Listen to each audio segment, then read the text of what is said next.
Hey, welcome back. I want to talk about something that you may not have heard much about in the past, because we've heard opponents of Roe v. Wade say that the landmark ruling has distorted American politics for 50 years. And they're right. But they're the ones mostly responsible by dragging the politics of abortion up into the altar of the church. Here's something I bet you didn't know. My church, the Southern Baptist Church, was effectively pro-choice until 1980. This wasn't about Jesus. It was about politics.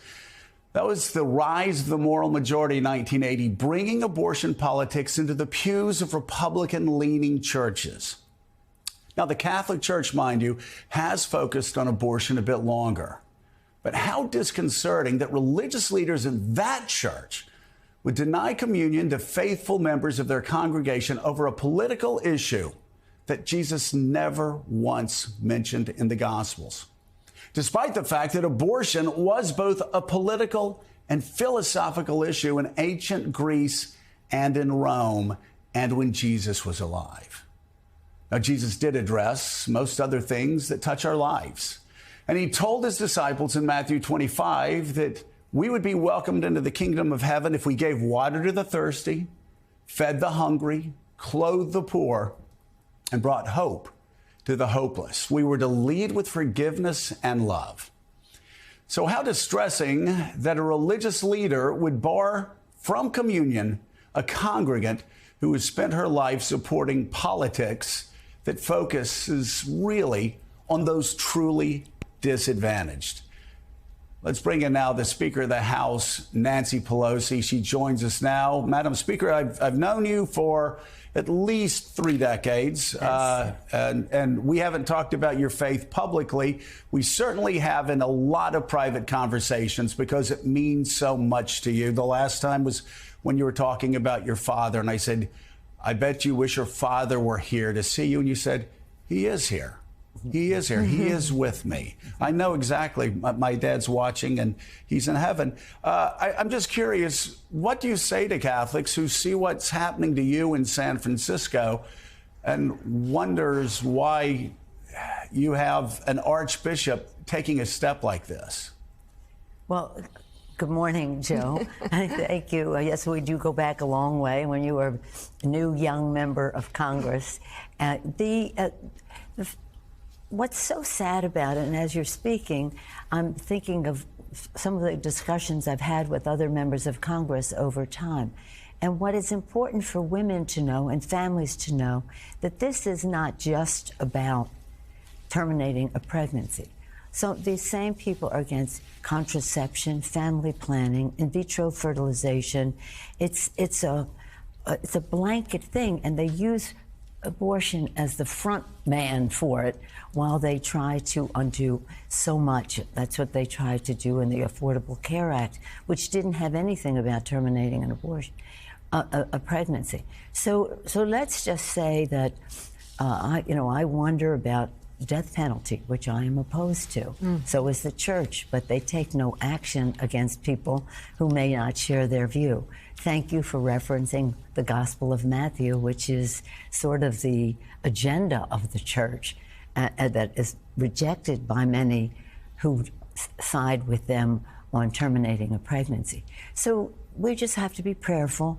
We have to be respectful. I come from a largely pro-life Italian-American Catholic family, so I respect people's views about that, but I don't respect us foisting it on to others. Now, our Archbishop has been vehemently against LGBTQ rights too. In fact, he led the way in some of the initiatives on the ballot in California.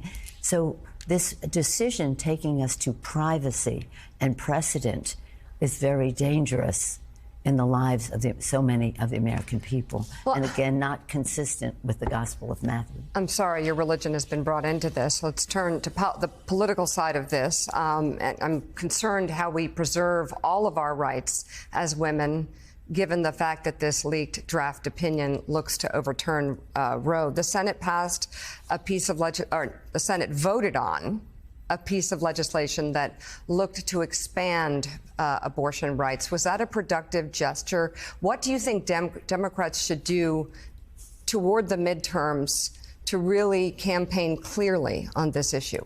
Well, I don't think they expanded abortion rights. What they did was to enshrine Roe v. Wade into the law. Enshrine Roe v. Wade into the law. And that's what we've done in the House. We did it right after the horrible decision in Texas to have vigilantes follow women around, all that. So that's all. That's what that does.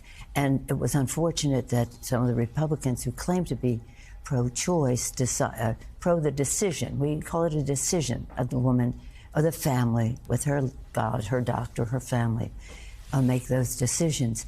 But no, I think that it was really important to make that vote. I think it was most unfortunate that those who profess to be support a woman's decision in this regard found that to be too much, because that was Roe v. Wade. That's the enshrinement of Roe v. Wade.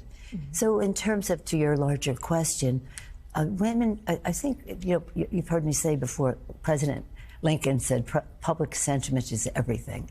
With it, you can accomplish almost anything. Without it, practically nothing. But for public sentiment to weigh in, people have to know. So women have to know how pervasive this is. I mean, as a Catholic, I tried to talk some of my colleagues, Republican colleagues, some years ago into supporting what the Catholic Church was asking us to do for global family planning, natural family planning, which our law allows to happen. And they said, we're not for family planning domestically or globally. We're against it. Now, that was family planning. That wasn't anything beyond that. So understand what is at risk here.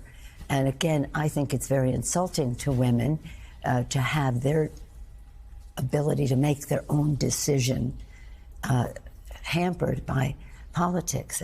This should never have been politicized. It should never have been politicized. Joe described it perfectly with the transition from where we were to where we are now. And you know what? It's also a cover for a lot of other things that the far right wants to accomplish. That's what I was. What will it mean if and when it's overturned?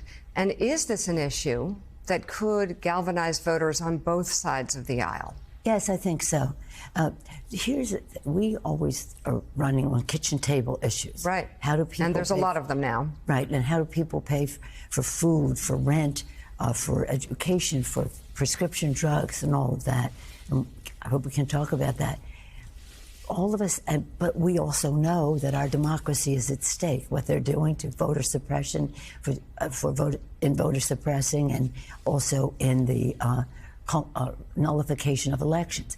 But that doesn't really hit home as much as a kitchen table issue. The kitchen table issues do, and a woman's decision is a kitchen table issue. It sure is. So they have now taken freedom, which is on the ballot, home.